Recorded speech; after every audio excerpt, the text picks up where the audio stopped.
Idol, pwede ba magtanong, nasa magkano po kaya ang kaya mong kitain sa isang araw sa pagiging angkas rider? So, dahil may pa-incentive nga si angkas ngayong 5 AM to 10 AM, kinuha natin yun.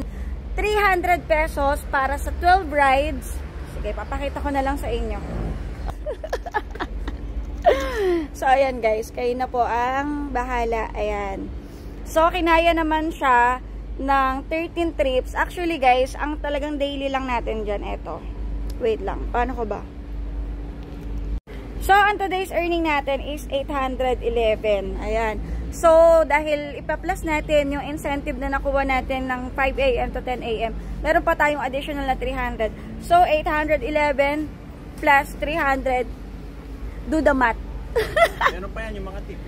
Uy, oo nga pala, guys. Kasi naipan-lunch ko na yung tips. And, alam nyo na, syempre, gas. Labas na yung gas doon na. And, full tank pa ako nun. Kasi, pagka gantong click naman yung ginagamit mo, hindi naman magkakonsume ng sobra-sobrang gas. Full tank pa ako. So, meron pa akong panghapon na biyahe. So, ayun lang. Sana nasagot ko yung tanong mo. At sana sipagin ka or mag-apply ka na maging angkas rider. Bye! Thank you!